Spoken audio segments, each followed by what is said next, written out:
Hello, everyone. This is another long-term review of the iPhone 14 Plus. This phone, I would say, just right off the bat, I would title as overpriced but underrated. A lot of people kind of crapped on this phone, and I could get it because the price at $899 I thought was a little much. You could probably have picked up a 13 Pro Max at that price and or close to it, and I would definitely have gone in that direction.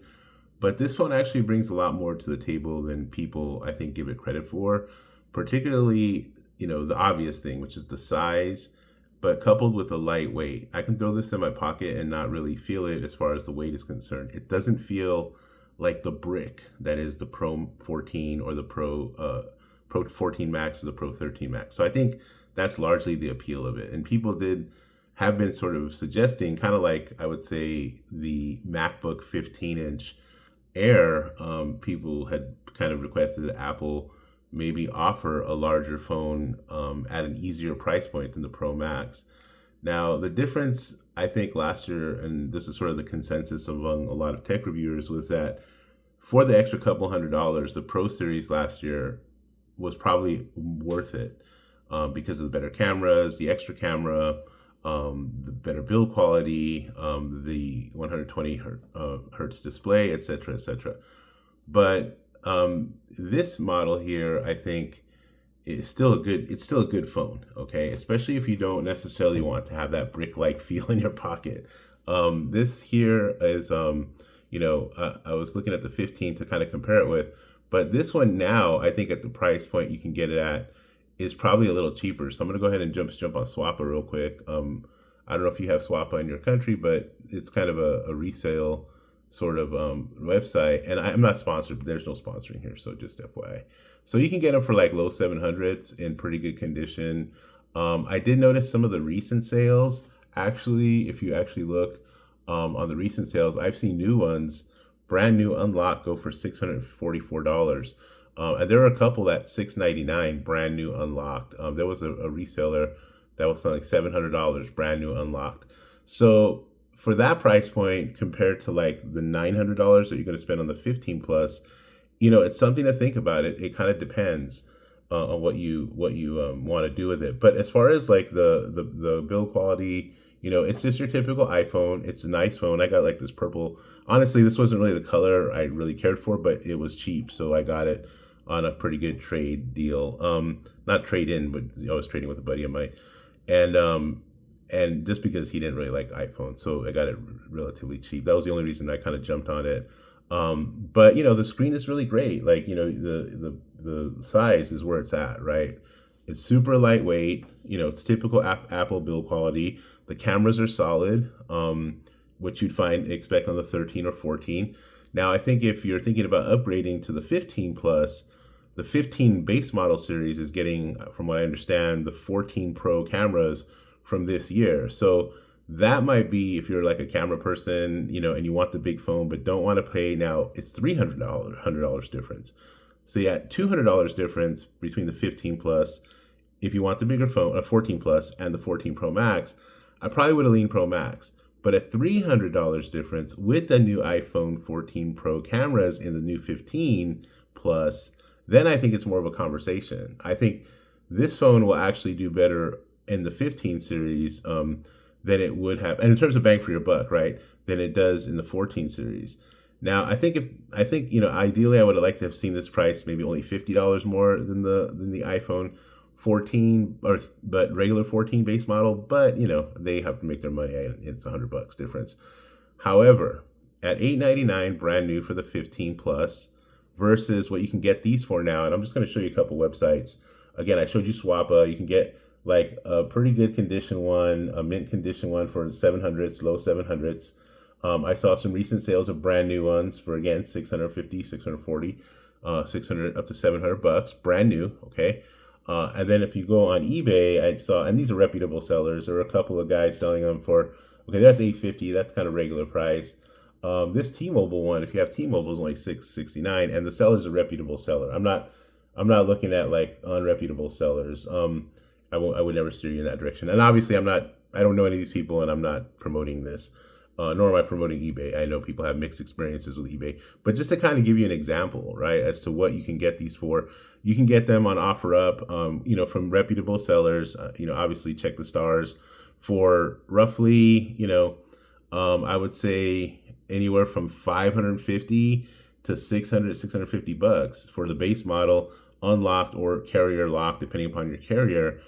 And again, at that price point, you're talking now about a $200 difference, $250 difference between the 14 plus and the 15 plus. If you don't really care about the cameras too much and you want the bigger screen, this is a good phone. I'm going to title this a little overpriced, brand new, but underrated. It was an underrated phone in terms of it. Now, where it shines really is the battery life. The battery life on this thing is the best battery life I've had on any iPhone I've ever had. So just so you know that, like the battery life, if you want the battery life champ, I don't know what the 15 Plus is going to be like, but if you want the battery life champ, this iPhone 14 Plus has the best battery life that I've ever experienced. So on an iPhone. And so in that case, because it's not powering the 120 hertz display, it doesn't have those heavy duty cameras. I think it makes a difference in terms of how long the phone lasts. Now, I'm not complaining about the 13 Pro Max that I had. I did have the 14 Pro Max for a minute, but it was too glitchy, so I returned it. That battery life was fine too. But this thing is like easily, I can go 2 days with it pretty well, or if I'm topping off day two, it's pretty late in the day. In terms of the actual like battery, this is the battery champ right here. It does all the other things that iPhone does, so I'm not, you don't necessarily need to worry about that. It does have the same chip as the 13, so essentially what this is a blown up iPhone 13 regular model in terms of the internals, and I totally get that.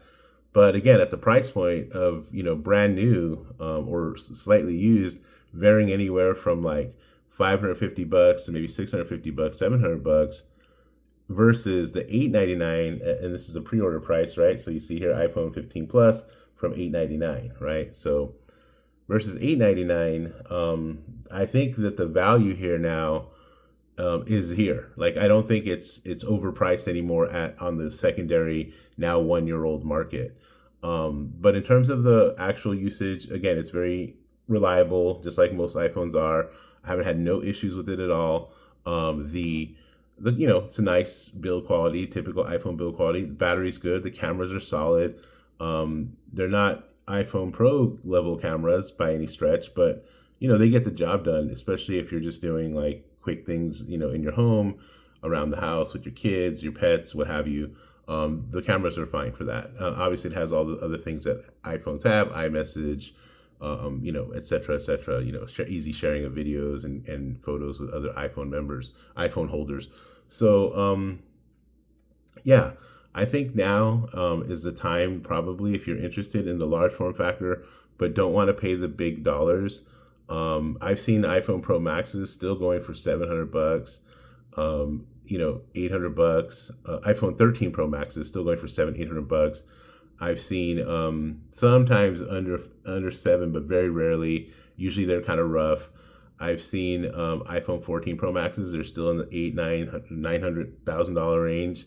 Obviously, the 15 Pro Max is going to be, 1,200 bucks.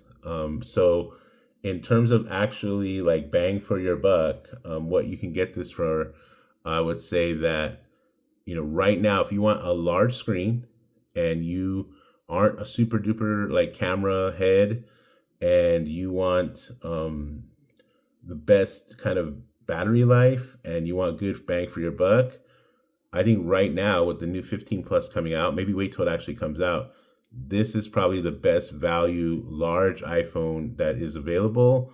Unless you can get a 13 Pro Max for cheap, I think I would go this way, because these seem to be cheaper right now, from what I can tell, just on the secondary market, than the 13 Pro Maxes by a good amount. For whatever reason, I think the market's kind of, people know, right? Like the cameras are better on the 13 Pro Max.